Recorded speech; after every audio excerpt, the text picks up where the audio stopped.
Welcome into the next edition of the 617 podcast, the voice of the Boston fans by the Boston fans.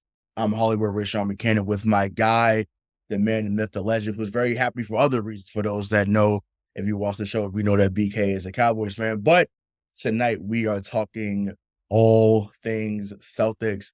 So BK, it's been a long time since been you and I together. But we are 2/3 of the basketball crew here. So I'm excited to get into this with you. How you doing tonight? I'm good, man. I'm good. I mean, the Celtics are rolling again. Things are great. Jayson Tatum is a god amongst men. Yeah, Um, yeah. yeah, I'm good. I'm good. Yeah, I mean, let's say we're good. Celtics are good. We're so and it's all good. And I mean, listen, right now they sit atop of the East. They sit atop of the NBA, for that matter, at Mhm. 33-12. You and I actually had a chance to do the schedule release when it came out back in August, and we had talked about certain areas that might be a rough patch and teams that they should beat, and what might be a struggle, but to play 700 ball, basically for most of the year is incredible. And like I said, it's been a joy to watch. Yes, has been overreactions, whether it be positive or negative, absolutely. But that's what we do as Celtics fans. That's what we do on this show. And currently they are on a 7-game winning streak. So I wanted just to touch base with you. Just what do you think has gone right since the OKC game goes? They lost 150 to 117 to OKC, and then all of a sudden, they go to Dallas and to San Antonio, and they take care of business since. So just what do you think has gotten them back on track? Yeah, I completely forgot about that show. I kind of want to go back and listen to it now and see exactly. I remember we pointed out best case scenarios for this team, right? Oh, And I'd be intrigued to know if either of us had them at this record this far into the season. I bet you our probably bet not. our best case scenario, we're like, we'd be ecstatic if they ended up at this point. If the 34 and 12 is what we said, right? Isn't Well, that well, the well, I current? mean, we're manifesting because 34-12 would be if they beat Golden State tomorrow night, and Okay, we're so 33, right, so they're yeah. good. Yeah, 32 Yeah, that's a foreshadow yeah, for you. Um, foreshadowing, hopefully. um, but yeah, so 33 and 12, I guarantee you we'd be like, we would have no right to complain about this season if our record is 33 and 12 at this point, Right, because we don't. Like, yeah, there's tough stretches. Guess what, guys? That's the goddamn NBA season. That's what right, happens. right, 82 games is a lot of basketball games. I don't know if anyone here has ever played the game of basketball, but shit can go really wrong really fast. right. And over a course of 82 games, that's just bound to happen. So my mindset is great at this point. I mean, everything that you wanted has happened. Yes, there's definite holes. There's definitely, I wouldn't even call them holes. There's definitely areas that could be better, with depth wise, but having depth problems to me is like I don't know, running out of gravy at a gravy fest. You know what I mean? Like, bro, there's nothing wrong with having depth problems. Every team in NBA history has depth problems, and you only fix those over the course of the season. So, like, my attitude at this point is I love the way the Celtics are playing. I Mhm. love everything they're doing. I love Jayson Tatum. Jaylen Brown's an MVP candidate. M Brogdon is going off. He's everything that he was promised. Derek Yeah, White has by far the most blocks out of any guard in the NBA. So very it's like, bro, when you go down the list, it's just like everything that we want on this squad. Robert Williams changed the outlook of this team as soon as he came back. right. It's just like everything is going in our favor. Even Joe Mazzulla, coaching Yeah, great. Yeah, there's moments where you're like, whoa, but, like, that's every coach. He's been awesome, bro. I mean, it's just I couldn't be happier with the way this team played. yeah, and I mean, you bounced around a few areas. You kinda gave a macro perspective, which that's great. Because I said, we're still gonna dive into what you Yeah, just yeah, yeah, for sure. um, but I just think I wanna go back to just what I've seen the last 7 games, right? So, yes, that OKC loss, I mean, I was livid. I was pissed. I was ready to make not wholesale changes, obviously, that would have been ridiculous, but it just my thing has been consistent from the jump. Where is the fight? And once again, you're going to lose games. That's not my problem. That's not my that's not where it draws my ire. I'm not angry about that. How do you lose the games is my problem. You cannot allow 150 with the SGA less team. And And once S again, the Josh SGA being out is yeah, it's crazy. And once again, Josh Giddey is a problem. Lou Dort, I really like Lou Dort. I yeah, really me do. too. I think that he's a very talented role player. And, once again, they have a lot of guys that they've been stockpiling and drafting the last few years because they've had the whole damn draft to bring over to Oklahoma City. So Sam Presti, once again, has done a magnificent job. But nevertheless, like you are the cream of the crop in the NBA. You can lose a game, but how you lose matters. So, and I'm not so sure. Even last year, I mean, we know we saw the second half of the year. Obviously, they went on a finals run, but I'm not sure if they lost a game like that last year. If it was 150 to 117 last year, I'm pretty sure some more losses would have followed that. Like, I don't think that they would have went on a 7-game win streak, especially at this time of the year. They were still middling around 500, until Tatum went off against Washington, and then they made the Derrick White trade, and then, the rest was history for the rest of the last season. So, I love how they've responded in these 7 games. Once again, every defensive play has not been pretty. But the player Tatum, the player Brown before, he went out with the groin injury. The defense intensity, especially from Rob Williams, has been nothing short of sensational. And I'm just proud of how they responded because once again, we've seen too many times when they get in there and they get in their heads, and the next thing you know, it's like, oh, it's spiraling out of control like it was in mid to late December.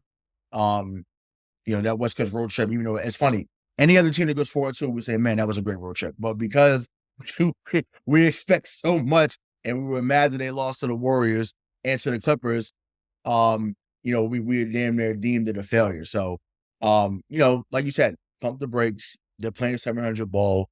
They've done well. And once again, the best I think is still yet to come. Um, the fact that I think they can reach another level is actually pretty scary. If you ask me, because we know Tatum usually goes off in the second half of the year. So the fact that he's been doing it from the jump lets you know how locked in he's been this year. And that kind of transitions into what I want to talk about next. So obviously, they're 45 games in, so they're just right past the unofficial halfway mark of the season. Obviously, the All-Star break is in February.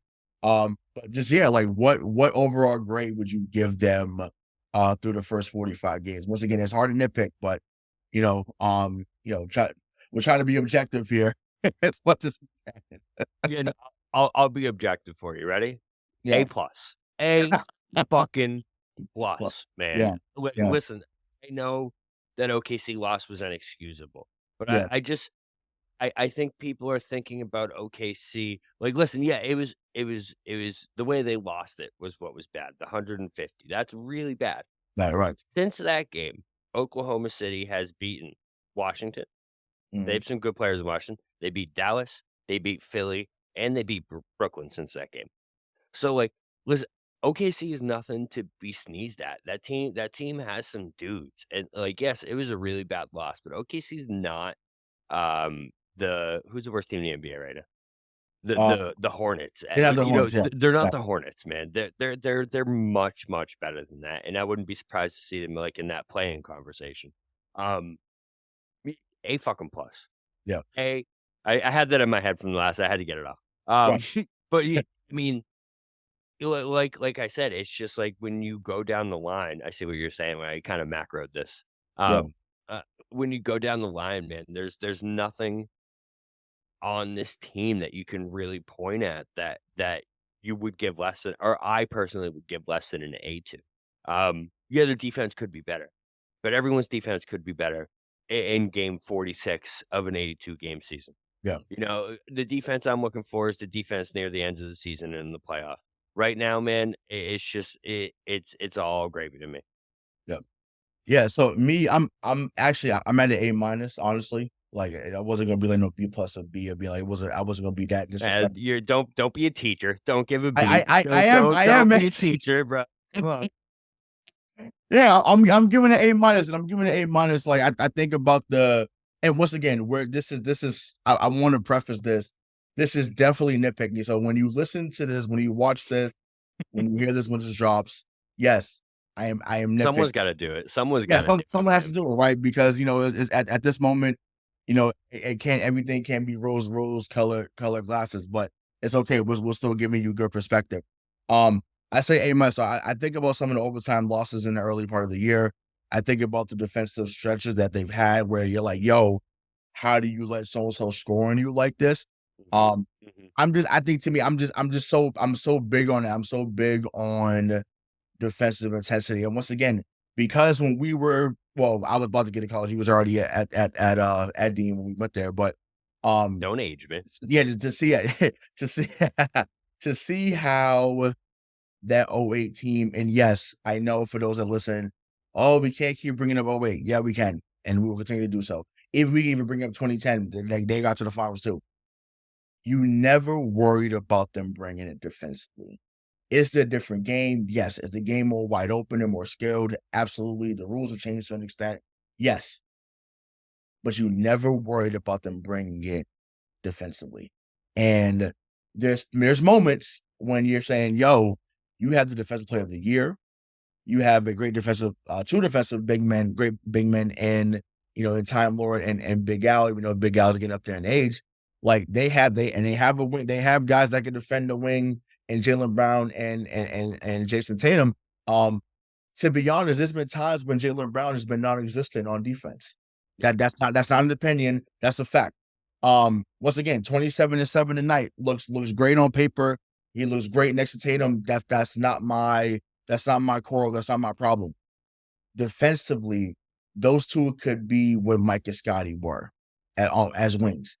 When your wings were on there, and we're not talking about the ones that you consume, but the wings on the court, they could shut them down any given time. So that's my ceiling for them. So that's why I didn't grade on the curve. I Okay. didn't say Okay.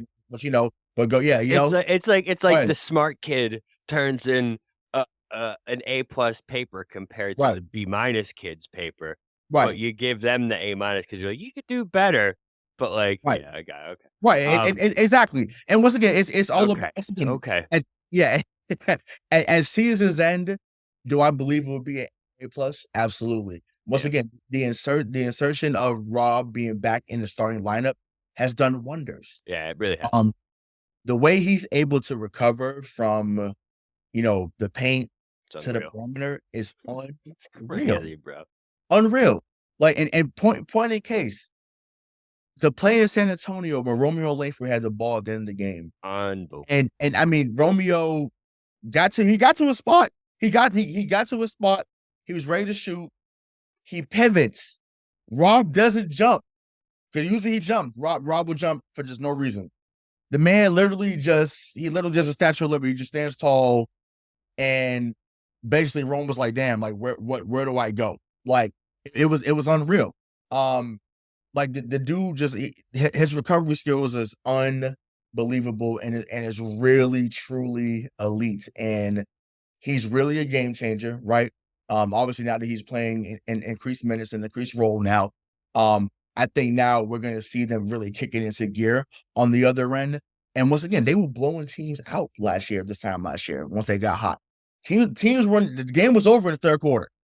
Like game, the game was as soon as they got Derek White, whatever. And I don't say Derek White was the reason, but I'm saying like as soon as they made that trade and they got rid of the They dead started weight, rolling. They started roll. and Yeah, they started rolling. So I just think that's where it's at right now. And no 2 years are the same, obviously, but right now I feel like this is a 2014 Spurs like team.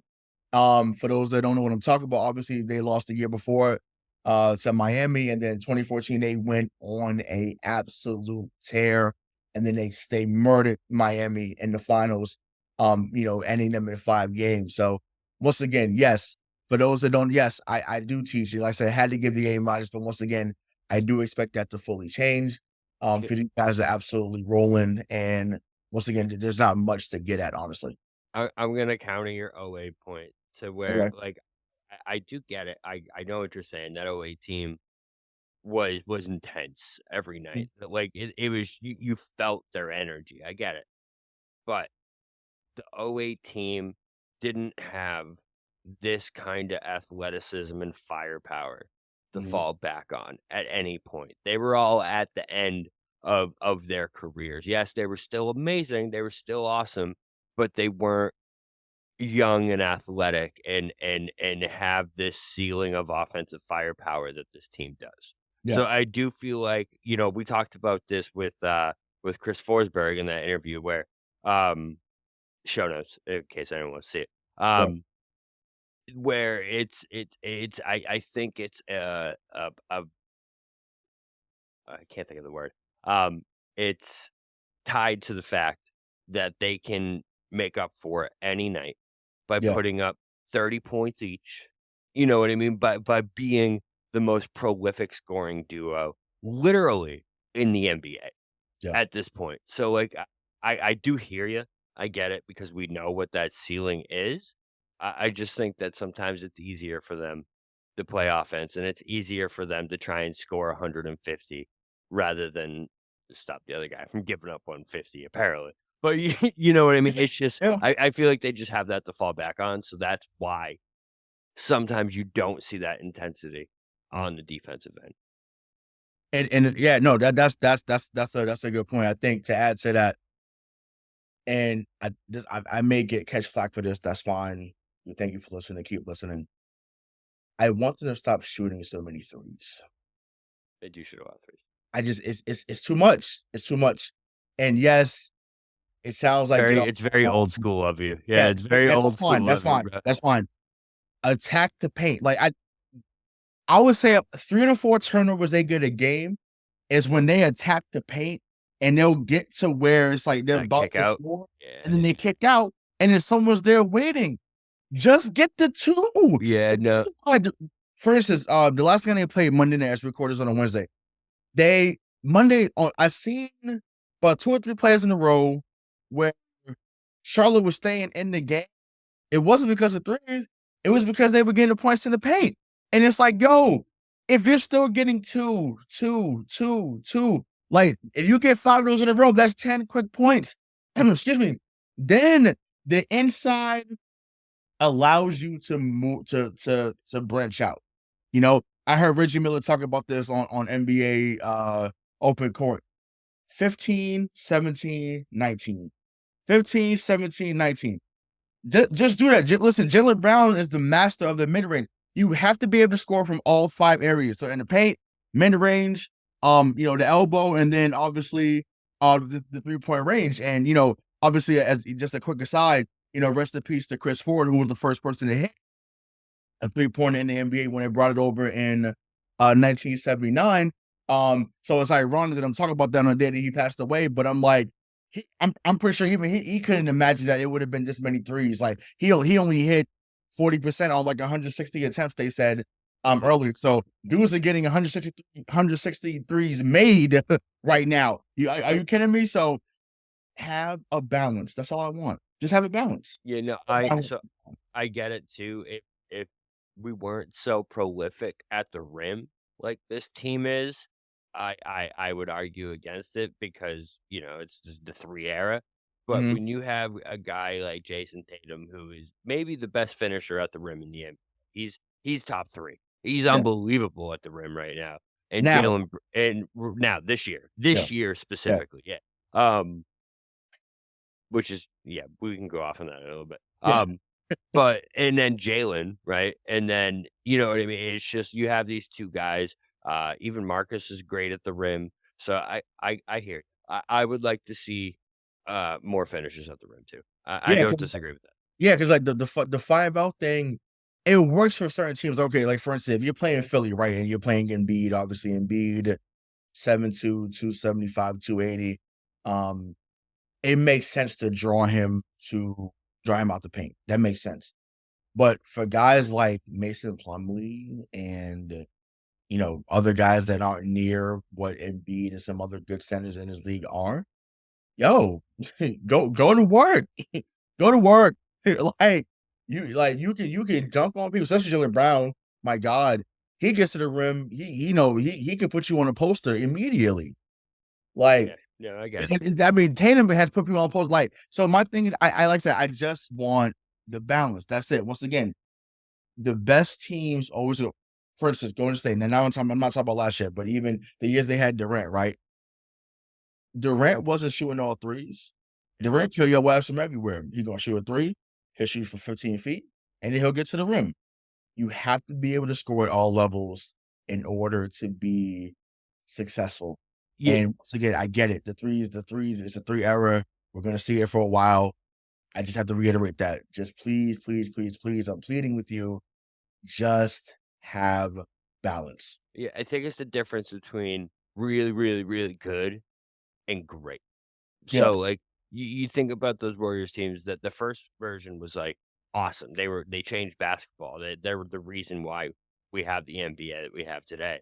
right. But those Durant teams were Unreal. unreal. Just basketball porn, you know what I mean? Like, Facts. it like Facts. like J.A. Donde definitely jerked off to Golden State Warriors tapes. Like, there's no doubt about it. Um, that's just the first name that came to my head. I don't know. But No, I mean, yeah, hey, Jay, if you're he out there, he let us he was know, definitely he bro. was You definitely know what I covering mean? him at that time, so no, Um, that's funny as hell. That's but hilarious. so it's just like that's the game that you want, where it's like no matter the squad that you play, you have their kryptonite.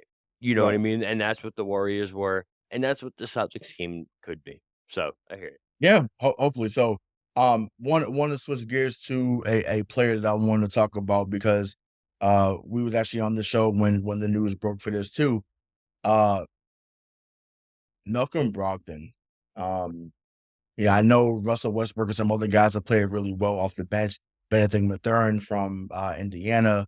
There's a couple of guys who's in that running for that 6 man of the year, but, I wanted you to speak to the importance of having Malcolm Brogdon on this team and just how do you see his role increasing and maybe even getting better as, we get into the second half of the year? It's so funny because we talked about when we got Brogdon, everyone was like, "Oh, Smart. What about maybe he should start over Smart? Mm, Maybe this, maybe that." And the Celtics were just like, "Nah, chill. Everyone chill, bro. Like this guy is gonna come in. It doesn't matter what guard position he plays. He can be the one, he can be the two, he can be the backup, he can be the second unit, he can be the hot hand coming off the bench." And, right. like, everything that was advertised, right? Everything that the Celtics said he was gonna be, because that's what they said, everyone was, "Marcus this, Mark" no. This guy is the perfect fit for what this team needed. He's that extra guard that, like, we just craved in that Warriors series. We craved it, you know what I mean? Like, uh, Derek White's awesome, right? Peyton Pritchard's awesome at times. That's how I'm joking. Um, these guys are awesome, but they're not that starter caliber that starter caliber scorer, or even leader coming off the bench like Brogdon is. Like he just brings a different aura about him. Where it's like when Brogdon's leading the point and he's the guy out there, I feel okay with that second unit. Yeah. When Brogdon's that secondary scorer, or that guy that has the hot hand, I'm okay with that too. And, like, even bad Brogdon nights, that's what really stands out to him too, or stands out about him for me too, is the bad nights are still good basketball. You know what I mean? It's never frustrating to watch Malcolm Brogdon play basketball, ever. Yeah, and there's a movie, that came out in mid-90s called The Professional, Yeah. with Yeah. Gene Yeah. Randall and, Gary Oldman. That he's even though He is, bro. it's a different Crazy. context, but Yeah. he's just a professional. Like, that's just that's just what he does. Like he's a sharpshooter. So that ironically, Hell of a deep oh dive, bro. yeah, yeah, oh yeah. How the Listen, fuck hey, did you pull the professional out of all that? I don't know. I'm a movie buff though. We're thanks to my grandmother. So not if you hear from heaven, It's not a movie. That's proud. literally not that's the last movie I expected to think about, and you know what I mean? Like, Well, no, it's relevant, and I'll tell you. no, it is listen, I'm Yeah, not hating on the yeah, reference, I'm just saying it was unexpected. yeah. Hey, no, I appreciate it. I do what I can. You have that. We bring that out of each other. But no, I think that sharpshooter, once again, he's another guy that's up for 50, 40, 90. And once again, I just think 2 or 3 years ago we were depending on Brad Wanamaker to be the lead guard. Bro, that's it.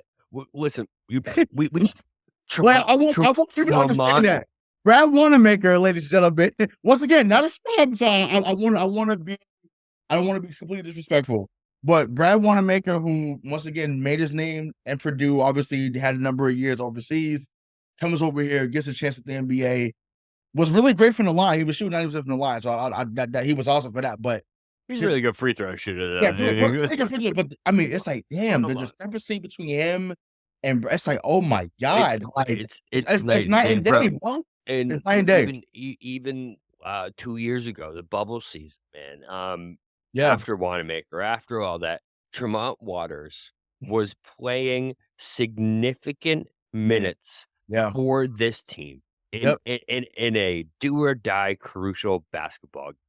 Do you yep, know who would be getting those minutes now? Malcolm Brogdon and Derek White.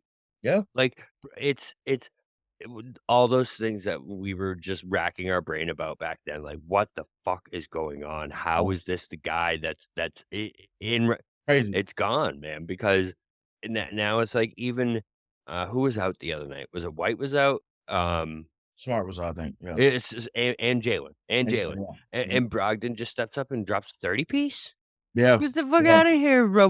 We have a bench player who can drop a 30 piece at any given given time. time, right, That is that right, is that is that is that is huge, something that can't be measured in bat. It yeah. cannot be measured to have those kind of legs coming off the bench every single night. It's amazing.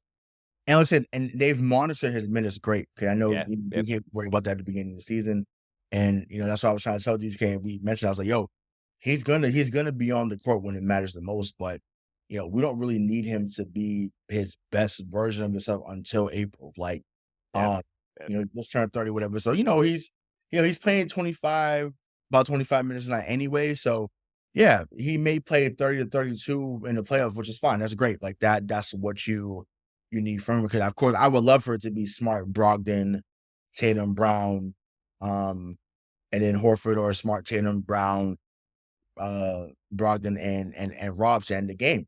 And But depending on the opponent, that's what it's going to be. So, yeah, I love what I've seen, from him. And once again, I had to give a segment to him because once again, yeah, you he, have he to. is he is You proven have to to, be he is proven to be everything we thought he was in Milwaukee, everything he had been in Indiana, and he said from day one, "I'm not looking to be the guy. bro. I That's just yeah, want to win." So that right there endeared himself into the city, into this team, into the culture, and once again, the professional. Once again, that's the biggest takeaway. He's a professional, and once again, he's very close to another 50, 49 season, which would tie if he gets this would be his third one, which would tie Larry Bird for most all time. yeah, yeah. All time. Think about that. So I think it's Bird, it's Nash, and I wanna say it's Mark Price, I believe. Those that listens, you can fact check me. I wanna say Mark Price is on that list because he was a hell of a shooter, in his day back in Cleveland. But yeah, it's like, yeah, the dude is special, and like I said, I just think that to have those minutes where those minutes were being allocated elsewhere, like, I mean, man, even to your guy Pritchard, right? Like, I feel like there was moments There's last 2 year. wait, there's 2. It's only 2. It's Nash and Bird. That's it. Oh, that's your bird. Okay, that's your bird. Yeah, Okay. I period. thought so. Mark Price might be an honorable mention, but he was really good too. But okay. But yeah, so that's just how I see it. Yeah, he's been nothing short of sensational. And like I said, we are happy. Uh or as my grandmother said, we're happy glad. Yeah, We're happy glad to have Malcolm Brogdon as before you talk about Pritchard, you said something that kinda made me wanna go off on a tangent for a second. oh, And it's a question for you, where what lineup do you like better? Okay, because this is a big argument point between Celtics fans right now, where it's, um, the Celtics seem to love their double big lineup where they have Williams and Horford both in the game, Tatum, Brown, and one of the guards, Smart, Brogdon, White. Um, yeah, do you like the lineup of death better? I kinda do, to be honest, when you have, obviously Rob at center, but then you have Tatum, Brown, and then both guards out there at the same time, you go small, or even Horford out there, instead of Rob. I just think it adds so much more firepower to this team, and that's I know, so this is really, like, our difference of opinion of, like, how this season has gone, where right. it's like, I know that that brings those defensive struggles, but Mhm, I just think that that lineup, man, can put up points so fast, and it's so fun to watch that guard-driven lineup. Because I know you said you were talking about what lineup do you like better. right, End of the game, man, I don't want the double big out there unless it's right. necessary, Yeah, because I just it handicaps us so much offensively sometimes. right. So, obviously, with Rob being out to December, they played 5 out, right? So, obviously, Yep. Horford Yep. basically became a stretch 5, and then everyone was kinda just building out, building out, building out, build to the corners, build to the elbow, and then they run actions off that, right? Yes, it should be Smart, Brogdon, Tatum, Smart, Brogdon, Tatum, Brown, and then Rock. Rob, right. Then the game, in my opinion. I agree with you in that regard. I honestly think that Al could come off the bench right now. I know that he's against that because he feels like he still has a lot left in the tank, which I get. He's still having a decent season, nevertheless. So, um, but the double big preserves Al's legs, Yeah, it and does.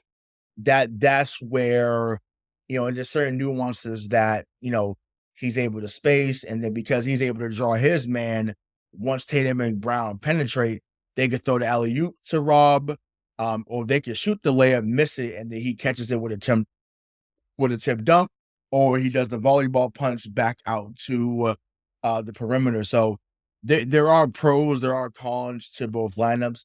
Um, Personally, like I said, I when you face once again, I don't know if you're gonna face Philly, but if you're facing Milwaukee like they did last year, which could very well happen again this year in the playoffs, then yeah, you need Al and Rob out there healthy against Giannis because you need those 12 fouls between them, to make it more formidable. But yeah, I don't disagree with your take there. I think that Smart, Brogdon, Tatum, Brown, and then either a combination of Al or Rob at the 5 should be the closing lineup. What a lineup that is, bro, Yeah, like, it's ugh, amazing. And honestly, I mean, and obviously if he's hot, then you keep him in it. But there's even times when I'm fine with Derek White being in the final lineup too. agreed, Um, agreed. because moments. And I'll say this like I said last year too. He's going to win you a series. He already he did last year. No, no, I'm saying it again. Like Again, yeah. in his playoffs, um, once again he does all the little things. He's Well, way more he's now better. than he He's was last better year. this year than he was last year. He's Yeah, much for better sure, this year for than he sure. was last year. He's doing more stuff now like I thought he would do right away. Agreed. Yep. And I was like, that's why I kept saying to you guys were like, "What do you see?" And I'm like, "No, like he could everything I'm saying he could do. I promise. I Yeah, just I can don't get know why behind it's this not Derek White. coming." Yeah. And then the Miami series, he woke up. I was like, "Finally!" I said, "Yes, this is the Derek White that I watched playing in San Antonio. Like this is the guy I thought that he could beat." And speaking of San Antonio, because I was their team that's hot at the trade deadline. San Antonio was looking to get rid of Jakob Poeltl. He is someone that's been rumored to the Celtics the last year and a half. The money doesn't work straight up, so there would be somebody that has to be moved. So, I want to get into a few options because I have some names. I have names, so this is something that I'm very into. uh, so we'll start with Jakob Poeltl. Is this a realistic option? If so, what should be done in order to make this deal happen? Um, so I saw today yeah, I mean, I think it's legit. Obviously, there's interest from the Celtics. They like Portal. I don't blame them. I like Portal too. Um, I don't know if he's so last year, the Celtics got slack for what they gave up for Derek White. Mm, By the way, one last point about the Brogdon White thing. mm, Um, I feel like Brogdon the reason why White looks so much better this year is because White wasn't in the position where he's successful last year. He was in Brogdon's position, trying to be Derek White and Malcolm Brogdon at the same time, right. and now he gets to just fucking be Derek White, Yeah. and it doesn't matter. But it's a lot. So, anyways, rewind back to the point. Um, when it comes to Portal, I saw a report saying that they want 2 first round picks. And That's great. that's a lot. That's a lot to give up for him, especially when you got all the slack last year for what you gave up for Derek White, and I think Derek White is more impactful than Jakob Poeltl could ever be. I mean, I think Poeltl's great or, he's good, but I don't think he makes the impact that Derek White can defensively. You know what I mean? Like, he's a good big, um, but 2 first round picks, man, that's a lot for him, and that's what I heard they're asking for. So Mm, I just I caution doing that for someone that, like, may not be the impact center that we're looking for. You know what I mean? Like, it's not like you're going out to get, a Miles Turner. Like, Miles Turner, 2 late round first round picks all day. 2 protected first round picks all day long. I don't know if I do it for Porto, man. I don't. yeah, I think for me, this is a very Popovich saying, "I'm really not looking to let him go." Yeah, yeah, I But hear that. if y'all give us an offer that blows us away, then so be it. So I think that's been his message to the the San Antonio front office. Because they have some guys there. They have him. They have Keldon Johnson, who's been hooping this season. Doug McDermott's still there. Josh Ferguson, who was formerly My here. boy. Yeah. So I would say I think that's you know, I know Bobby Manning had mentioned that try to get Gallo back in the deal, but I think because he just left San Antonio, there's some weird thing like he can't go back to San Antonio right now. It would have to be, I think, maybe the following year, kind of like how we did with Tice. So that's out of it. But yeah, I mean that's Toronto seems more of a pipe dream right now. Um, Once again, if you make the money work, sure. I mean, could you have them under control? I think for the next couple of years. Um, I think that would be the perfect Al replacement. Once again, he's not going to be defensively what Al has been throughout his career, but can he get you 12 and 7 like I was doing? Absolutely. That's all you need. You don't need Robert Parrish. You don't need Bill Russell.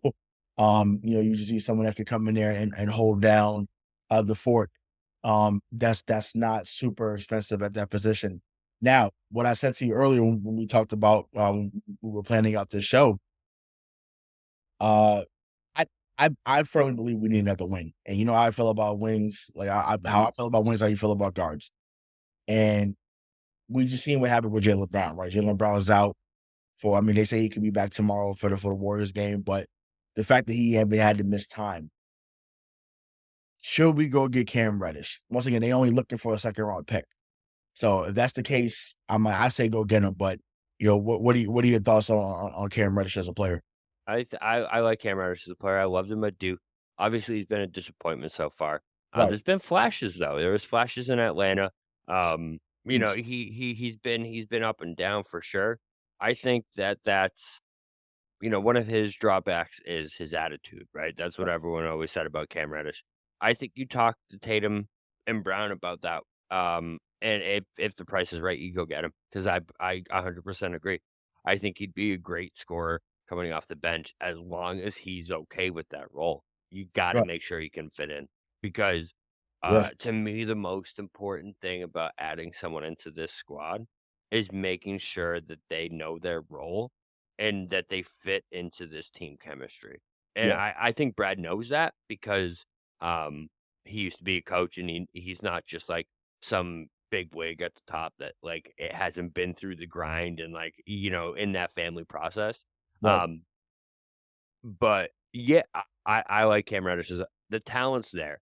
You know Right. what I mean? Like, it's along the same lines as the, who was the, Jabari Parker? Jabari Parker? Yeah. Is that Mhm. right? It's along those same lines as that signing, 2 years ago, where it's like, it's the upside is there. So, as long as he can fit into what you're doing as your squad, yeah, Mhm. yeah, I'm with that. Second round pick all day long, man. All day. Yeah, that works. The Jabari Parker signing worked. Yeah, it did. A wonderful Remember football that one player. night where what did he had, like, I think he had, like, 30, right? I don't remember having 30, but I do know he had a couple of 15-point performances, and he even played well in the playoffs in that next series that we lost and then against 5. Like, so he still was able to give valuable minutes to the fact that they even brought him back for a second year before waiving him early in the season. But yeah, like I think once again, Cam Reddish is only 23 years old. It fits the timeline. That's one. Two, it's like, yo, if you want to stay in the league, Cam Reddish, get your mind right. You gotta get a Mhm, contract eventually. mhm. You can't get traded to anywhere and be like, "Well, I'm still what I was at Duke, or I'm still this, I'm still that." No, you have to humble yourself, and if he hasn't already been humbled, um, like I said, once again, you better get there. And like I said, I think that he would be a decent addition. Now, once again, when you're in the low 30s from 3, obviously that's not desirable numbers. Shooting from distance, but once again, I feel like, we're one of the better three-point shooter teams in the league. We have a high volume of threes, and I feel like learning from Tatum, learning from Brown, learning from even Hausen, who has a good shot, even though it's been on and off. I just think that, being in that environment, winning breeds, not breeds, but it brings the best out of people. And I think that's something that we would see if it was here. My guy, Richaun Holmes, apparently someone sent me something that he's on the block. I've been banging that drum the last year. It's just like, what are we waiting on with that? Like, Almost as long as the Terrence Ross drum. yeah, yeah, exactly. Those exactly. Like, if I was seeing those guys would have been here, and I probably would have fucked up and gave a dumbass pick for it. Like, and I really think those guys could be key contributors Bro, to. if you were Celtics GM, Terrence Ross would have been on the Celtics, like, 10 years ago, Yes, before he was in yes. Indiana. I would have drafted him. I would have drafted him. No, don't know if I would have drafted because he went 8th overall, but I don't think I would have drafted him that high. But he damn sure would have been on because ironically we had 3 first round picks that year. And I definitely would have been like, yeah, we're using one of them on him. Like, guy that's 6'6", that can jump out the building, um, and basically is a microwave. Like, he can get 50. We've seen it. He can get 50. And like I said, just that instant offense off the bench when someone's having a rough night.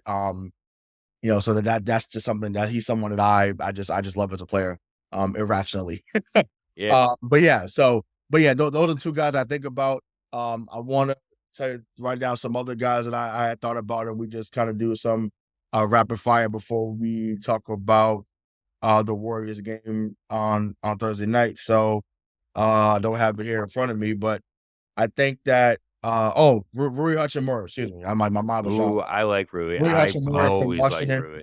Yeah. Um what would that take though? Because I just feel like, no one wants to give up anything, and everyone's like, "No, we can't give up this person, that person." So I'm just like, "What?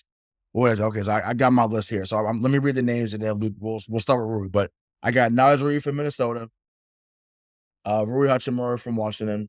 We already talked about Jakob Poeltl, talked about Rashawn Holmes. So, and then we have the one Hernan Gomez TPE expires tomorrow, on a Thursday, and then the Dennis Schroeder TPE expires on February 10th, and that is in the amount of 5.8 million.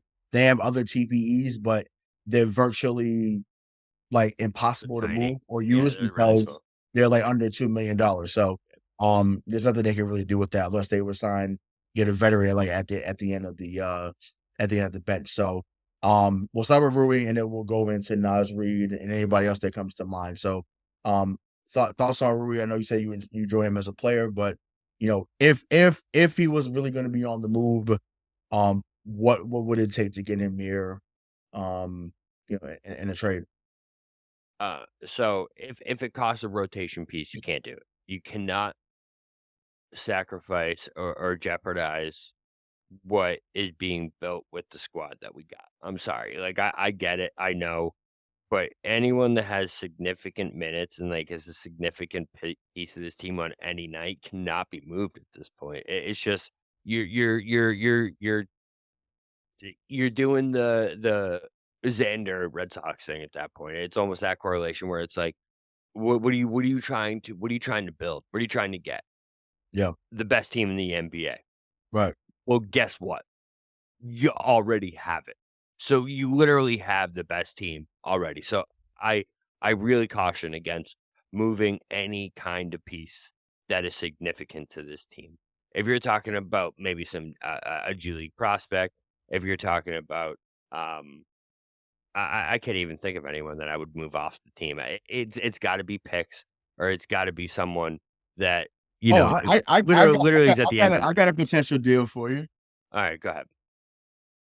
So, pitcher, Cornette, and a second rounder to Washington for Hachimura.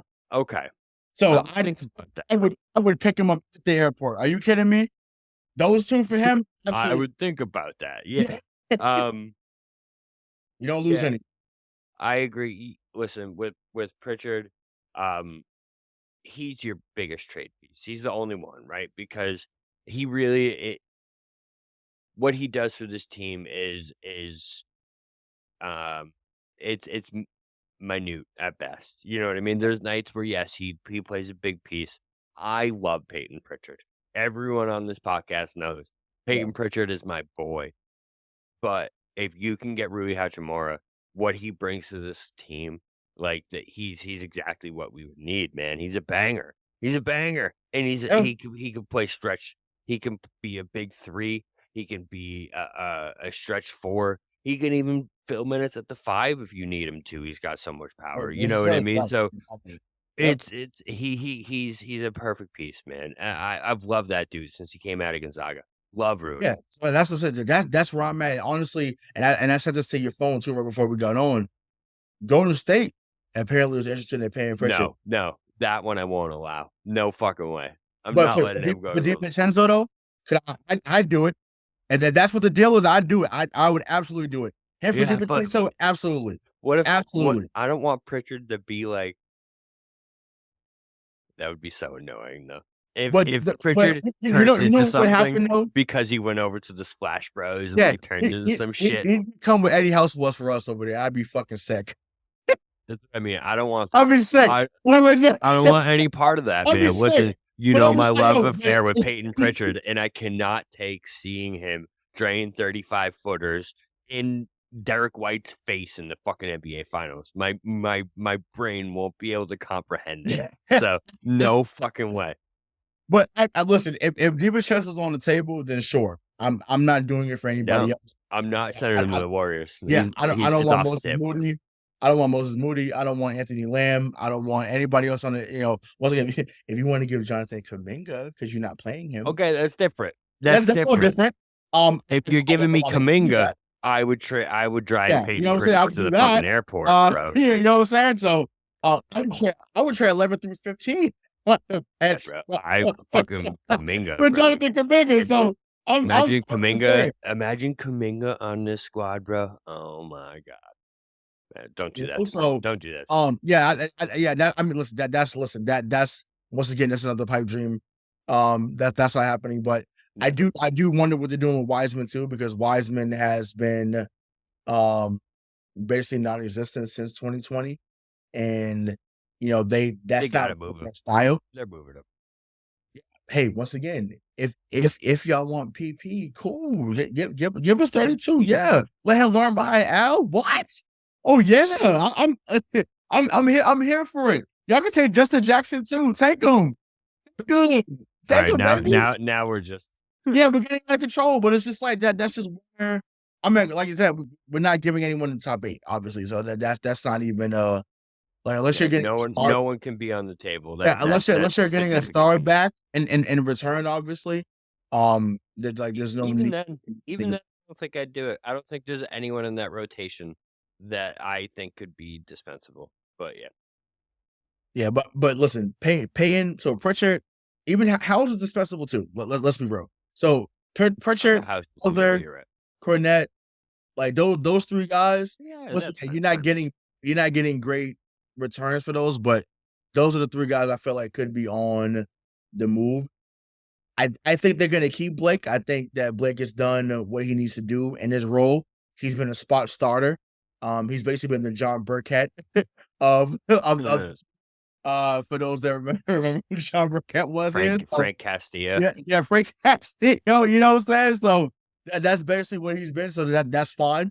I think he stays on the team. I think the players like him and they enjoy him in the locker room. So yeah, he's definitely a fan favorite because every game they're like, oh, like, well, we ain't won Blake. So that's that. So we kind of already touched on Golden State. Let's just get into that as we're probably closing. I'm pretty sure we're already at the hour mark or close to it. So like I said, this is Wednesday night. Golden State, we got Golden State Thursday night. 7-game winning streaks on the line. Golden State, I believe, is coming off a win, I believe. We're coming off 2 days rest, which is not usually good for the Celtics. They usually need to be playing back to back to have that level of just that level of interest. But there shouldn't be any lack of rest or any excuses. Like y'all had 2 days. Yeah, I got smacked by them last time. So just what are your thoughts going into this game as we close out? And what do you expect to see from Tatum and what do you expect to see from Curry and Clay? So I feel like this game is more. I'm not worried about if we match up talent wise with Golden State anymore. Yeah. I'm not worried about any of that. It's like against all these top teams in the NBA, it's about do we have the best duo? Are we best defensively, best scorers, all this stuff. Golden State's it's all mental now. That's what it is with Golden State, and they got to beat them to know that they can. Do they play them again this year, or is this it? No, it's only twice because they lost to them in Golden State in Yeah. this. So I do think this is a very very important game. Um, I and so I tend to lean that they're gonna win this game, and I unless they don't show up, which I don't see happening. Yeah, Golden State's been atrocious on the road this year. They've had, I think they lost by 45 and points. it don't They even lost by matter tomorrow night. It, but I think they lost. You're right, it doesn't it because doesn't. Golden State's gonna show up. Yeah, no matter. So Yeah, I mean this is a very very important game. There's no other way to sugarcoat it. Maybe the most important of the season so far because I think it's a good barometer of how we stack up and how what's going to happen in a potential NBA Finals matchup. The Sacramento Kings might have something to say about that, but turn on the fucking Jets. that's it, Um, baby. yeah, Light up them lamps. yeah, yeah, like no, like the beam. That's the thing. We like Light the the beam. beam. That's it. Light the beam. Light Yeah. the lamps. This is hockey. Yeah. Um, I expect Tatum to have. Tomorrow's a Tatum game, right? That's what I was gonna Yeah, say. Tomorrow's a think. Tatum I game. mean, once again, we hope Jaylen Brown's back and to supplement. And I just think I almost hope that they rest Brown. And the reason why I say that, I feel like so he can't say, "Well, I can lean on JB to get hot." No, this is This is you. Tatum's game. Yeah. Attack them from the jump. And go get 40. Go get 40. Um, or even maybe even 39-5, like whatever it If takes. not 40, if 30, 30 Yeah, comma 30, 9 and 30, 5. I yeah, thought you were saying no, if not 40, then yeah, 39 no, yeah, points. It's yeah, no, fine. no, you 39 just something, points is cool too, yeah, but right, exactly, right, but no, something where you're leaving your imprint on the game. So if yeah. you want to get guys involved early, fine, but just make sure you get yours. You need 67 points a quarter at least. Because like I said, Golden State is going to be ready. They're going to be there. I expect Curry to have a big game as well. I expect Clay to have a big game as well. So once again, I don't know. Wiggins is back. I know they just came off their white horse. Think about a bar, but the The White White House Horse Tavern. White House, Nice, yeah, bro. Nice. yeah, It's gone. It's not yeah, there it's gone, anymore. it's gone, yeah. Yeah. Of the What a excuse me, see, that's a good Boston reference. Right? it Everyone in is, it Boston is. will get They Alston? Alston? Yeah, Is it yeah, Boston, Alston? yeah, Right? right, yeah. Yeah, it is, yeah, no, Cambridge, I think, Austin, bro, or something like that, but anyways, they just came off their White House visit, so, you know, I'm sure they're gonna be talking trash about getting 4 or whatever, but I wanna say this 'cause I think I said this before on the show, but I wanna say it again because it's relevant to the conversation. I'm hoping Golden State catches fire, the rest of the season so they're back in a position. I want a rematch. I don't want another team. I want Golden State. Um, I want, like I said, if I'm calling this the 2014 Spurs, it's only right to go through the team that you lost to so you could wipe the floor with them. Yeah. That's what I want. I don't want anything else. I'm not running for this one. I want Golden State back in the finals so we could face them and then we beat them in 6 or beat them in 5. Like that's what I want to hear. And you hear Sean Grandy on the call saying, the NBA's best franchise is back on top. That's what I want to hear. And we're doing a championship recap that next week. You know what I'm saying? Like that's what I want to happen. But like I said, I expect a big game. This is gonna be fun. And once again, we cannot wait. Like I said, I should be there working it. I think it's going to be rocking. The building's going to be rocking. And yeah, it should feel like a playoff atmosphere tomorrow. And I implore all you Celtics fans to bring it because once again, the road team is going to. So make sure that you show up and show out early and often. So that Celtics Nation can come out on top. And in the words of Big Daddy Kane, get the job done. So I think that's a good way to end it. Unless you have anything else you want to add. No, man, just, Jayson Tatum for MVP. Period. Yeah, I'm I'll also throw stop out yelling there that shit last when he's year, at the free throw line too. I Let him I make the free throws. I just want it to be known that there is record of me last year in the NBA finals telling everyone that Jayson Tatum would be a top 3 MVP candidate this year. Yes, And it's happening. Let's go. yes, exactly. So that will do it for this episode. So for Roby K. Bob Kelly, I am Hollywood Richaun Buchanan. This has been another episode of the 617 Voice of the Boston Fans by the Boston Fans. And until next time, we'll see you. Peace.